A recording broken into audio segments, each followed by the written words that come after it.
നമസ്കാരം. ദേവകി ആസ്ട്രോ റിസർച്ചിലേക്ക് സ്വാഗതം. ഇന്ന് 2025 വർഷഫലം പറയാമെന്ന് വിചാരിക്കുന്നു. ഈ വീഡിയോയിൽ മകരം രാശിയിൽ ഉൾപ്പെടുന്ന ഉത്രാടത്തിൻ്റെ ബാക്കി മുക്കാൽ ഭാഗം, തിരുവോണം, അവിട്ടത്തിൻ്റെ ആദ്യ പകുതിയും ഉൾപ്പെടുന്ന നക്ഷത്രക്കാരുടെ 2025 ഫലങ്ങൾ പറയാമെന്ന് വിചാരിക്കുന്നു. അതിനു മുമ്പായി ഇപ്പോഴത്തെ ഗ്രഹസ്ഥിതിയും ഈ വർഷമുണ്ടാകുന്ന മാറ്റങ്ങളും ഒന്ന് പരിശോധിക്കാം. ഇടവത്തിൽ വ്യാഴം, കന്നിയിൽ കേതു, കുംഭത്തിൽ ശനി, മീനത്തിൽ രാഹു എന്നിങ്ങനെയാണ്. 2025 മാർച്ച് 29 ശനി കുംഭം രാശിയിൽ നിന്നും മീനം രാശിയിലേക്ക് സംക്രമിക്കപ്പെടുന്നു.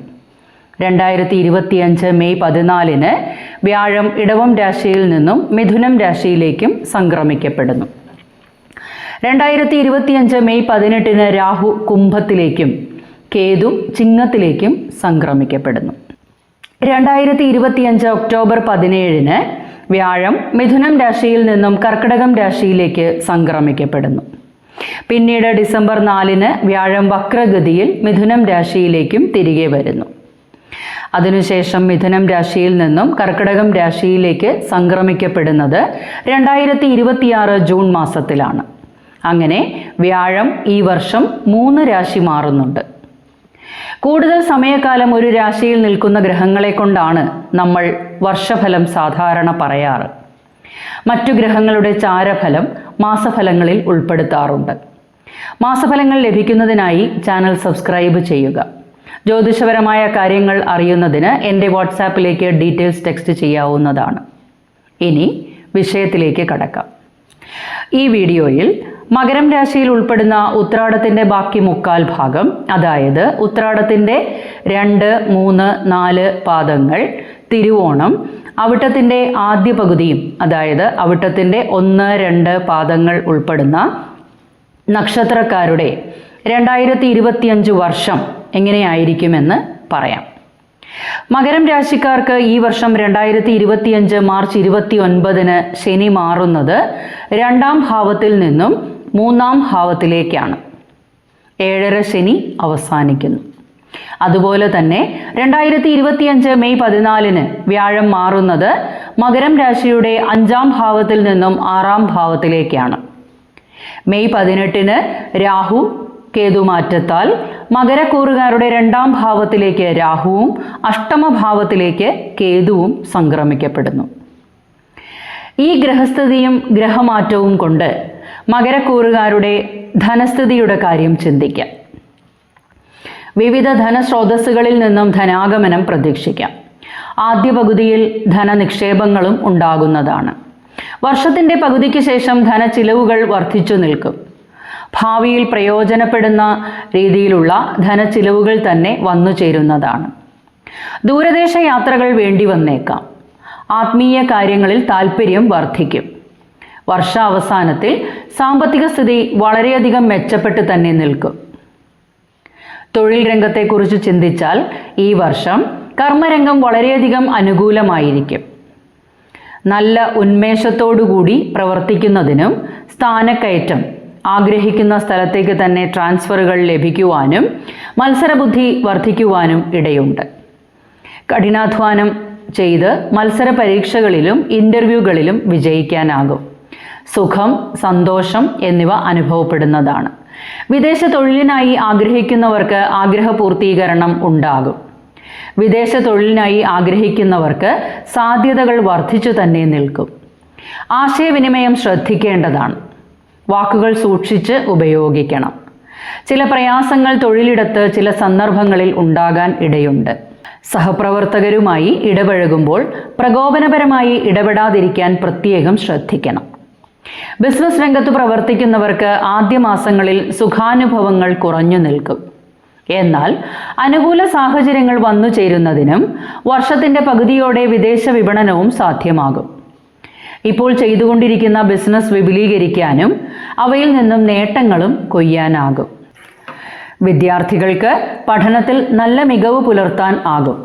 ഉന്നത വിദ്യാഭ്യാസ രംഗത്തുള്ളവർക്ക് ഉയർച്ചകൾ, പഠനത്തിൽ ചെറിയ മാറ്റങ്ങൾ ഉണ്ടാകാനും ബുദ്ധിശക്തി വർദ്ധിക്കുന്നതിനും പുതിയ കോഴ്സുകളിൽ പ്രവേശനം ലഭിക്കാനും താൻ ആഗ്രഹിക്കുന്ന ജോലി ലഭിക്കുന്നതിനും സാധ്യമാകുന്ന വർഷക്കാലമാണ്. മത്സരബുദ്ധി വർദ്ധിക്കും. ഉന്നത പഠനത്തിൽ നിന്നും നേട്ടങ്ങൾ ഉണ്ടാകാനും വർഷത്തിൻ്റെ പകുതിയിൽ തന്നെ ജോലി ലഭിക്കുന്നതിനും ഇടയാകും. വിദേശ പഠനം സാധ്യമാകും.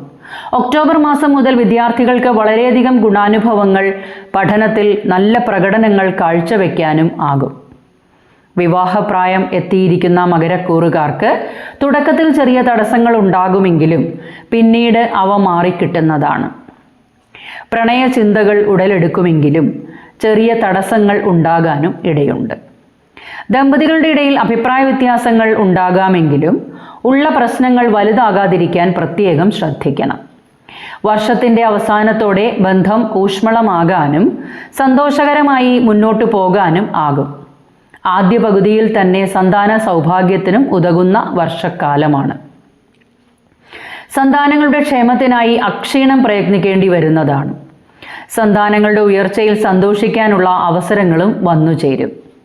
അവരുടെ വിവാഹ കാര്യങ്ങൾ നടന്നു കിട്ടുന്നത് വഴിയും അവരുടെ ഉന്നത വിദ്യാഭ്യാസം ലഭിക്കുന്നത് വഴിയും വിദേശ പഠനം സാധ്യമാകുന്നത് വഴിയും സന്തോഷിക്കാനുള്ള അവസരങ്ങൾ വന്നു ചേരും. കുടുംബജീവിതത്തിൻ്റെ കാര്യം ചിന്തിച്ചാൽ പോലും ചെറിയ അഭിപ്രായ വ്യത്യാസങ്ങളൊക്കെ ഉണ്ടാകുമെങ്കിലും അവയെല്ലാം തരണം ചെയ്ത് മുന്നോട്ടു പോകാനാകുന്നതാണ്. ബന്ധുക്കളുമായി അഭിപ്രായ വ്യത്യാസങ്ങൾക്ക് സാധ്യതയുണ്ട്. സംസാരത്തിൽ വിനയം ഉണ്ടാകേണ്ടതാണ്. ക്ഷമ അത്യന്താപേക്ഷിതമാണ്. പ്രകോപനപരമായി സംസാരിക്കരുത്. ചില മാസങ്ങളിൽ കുടുംബ പ്രശ്നങ്ങൾ ഉണ്ടാകാനിടയുള്ളതിനാൽ ശ്രദ്ധിക്കേണ്ടതാണ്. ഏതൊരു പ്രശ്നത്തിൽ ഏർപ്പെട്ടാലും മുതിർന്നവരും അനുഭവജ്ഞാനമുള്ളവരുമായും കൂടിയാലോചിച്ച് തീരുമാനങ്ങൾ എടുത്ത് മുന്നോട്ടു പോകേണ്ടതാണ്. സഹോദരങ്ങളും സുഹൃത്തുക്കളുമായും അയൽവക്കക്കാരുമായും ആദ്യ പകുതിയിൽ യോജിച്ച് മുന്നോട്ടു പോകാനാകുമെങ്കിലും രണ്ടാം പകുതിയിൽ നല്ല ശ്രദ്ധ ചെലുത്തി മുന്നോട്ടു പോകേണ്ടതുണ്ട്. വീട്, വസ്തു, വാഹനം എന്നിവയുമായി ബന്ധപ്പെട്ട് നല്ല അനുഭവങ്ങൾ ഉണ്ടാകും. ആദ്യ പകുതിയിൽ കുറച്ച് ശ്രദ്ധ ചെലുത്തി മുന്നോട്ടു പോകണം. വീട് പുതുക്കി പണിയുന്നതിനും പുതിയ വീട് വാങ്ങുന്നതിനും ആദ്യ പകുതിയിൽ കാലതാമസം നേരിടുന്നതാണ്. വാഹനം മാറി വാങ്ങുന്നതിനും വസ്തു സ്വന്തം പേരിലാകുന്നതിനും സാധ്യതയുള്ള വർഷക്കാലമാണ്. കൂടുതലായിട്ടുള്ള ഗ്രഹമാറ്റങ്ങളെക്കുറിച്ചുള്ള വീഡിയോസ് പിന്നീട് അപ്ലോഡ് ചെയ്യുന്നതാണ്. മാസഫലങ്ങളുടെ വീഡിയോ ലഭിക്കുന്നതിനായി ചാനൽ സബ്സ്ക്രൈബ് ചെയ്യുക. ആരോഗ്യകാര്യങ്ങളിലും ശ്രദ്ധയുണ്ടാകണം. ശരീരത്തിന് ക്ഷീണം അനുഭവപ്പെടുന്നതാണ്. ആദ്യ മാസങ്ങൾക്കു ശേഷം ആരോഗ്യ പ്രശ്നങ്ങൾ പരിഹരിക്കപ്പെടുന്നതാണ്. ആരോഗ്യസ്ഥിതി വീണ്ടെടുക്കും. ആലസ്യം കുറഞ്ഞു വരുന്നതായും കാണാം. ഊർജ്ജസ്വലതയോടെ പ്രവർത്തിക്കാനാകും. വർഷത്തിൻ്റെ പകുതിയോടെ ഭക്ഷണ ക്രമീകരണങ്ങൾ ഉണ്ടാകേണ്ടതാണ്. പല്ല്, കണ്ണ് എന്നിവയുമായി ബന്ധപ്പെട്ട ചില പ്രയാസങ്ങൾ ഉണ്ടാകാനിടയുണ്ട്. രക്തദൂഷ്യങ്ങൾ വന്നുപെടാം. യോഗ ശീലമാക്കുക. വ്യായാമ മുറകൾ അത്യന്താപേക്ഷിതമാണ്. ദൈവാധീനം വർദ്ധിപ്പിച്ചെടുക്കുന്നതിനായി അയ്യപ്പസ്വാമിക്ക് നീരാഞ്ജനം, ഹനുമൽ സ്വാമിക്ക് വെണ്ണ നിവേദ്യം, ഹനുമാൻ ചാലിസ നിത്യവും ജപിക്കുകയും ചെയ്യുക. ശ്രീകൃഷ്ണസ്വാമിക്ക് ബുധനാഴ്ച ദിവസങ്ങളിലും വ്യാഴാഴ്ച ദിവസങ്ങളിലും നെയ്വിളക്ക് സമർപ്പിച്ച് പ്രാർത്ഥിച്ച് നിത്യേന കൃത്യനിഷ്ഠയോടെ വിഷ്ണു സഹസ്രനാമം ജപിക്കുകയും ചെയ്യുക. ഇത്രയും കാര്യങ്ങളാണ് 2025 ജനുവരി മുതൽ ഡിസംബർ വരെ മകരക്കൂറിൽപ്പെട്ട ഉത്രാടത്തിൻ്റെ മുക്കാൽ ഭാഗം, തിരുവോണം, അവിട്ടത്തിൻ്റെ ആദ്യ പകുതിയും ഉൾപ്പെടുന്ന നക്ഷത്രക്കാർ മനസ്സിൽ വെക്കേണ്ടത്. ഈ ഫലങ്ങളെല്ലാം ഗോചര ഫലങ്ങളായതിനാൽ കൂടുതൽ ഫലം അറിയുന്നതിനായി എൻ്റെ വാട്സാപ്പിലേക്ക് ഡീറ്റെയിൽസ് ടെക്സ്റ്റ് ചെയ്യാവുന്നതാണ്. ജനന തീയതി, ജനന സമയം, ജനന സ്ഥലം എന്നിവ ടെക്സ്റ്റ് ചെയ്യുക. വീഡിയോ ഇഷ്ടമായാൽ ലൈക്ക് ചെയ്യാനും അഭിപ്രായങ്ങൾ കമൻറ്റ് ബോക്സിൽ രേഖപ്പെടുത്താനും മറക്കരുത്. മാക്സിമം ഷെയർ ചെയ്തു കൊടുക്കുക. ഈ ചാനലിലെ വീഡിയോ ആദ്യമായാണ് കാണുന്നതെങ്കിൽ ദേവകി ആസ്ട്രോ റിസർച്ച് എന്ന ഈ ചാനൽ സബ്സ്ക്രൈബ് ചെയ്യാൻ മറക്കരുത്. ഈ പുതുവർഷം നിങ്ങൾക്ക് ഐശ്വര്യപൂർണ്ണമാകട്ടെ എന്ന് പ്രാർത്ഥിച്ചുകൊണ്ട് അടുത്തൊരു വീഡിയോയുമായി ഉടൻ തന്നെ എത്തിച്ചേരാം.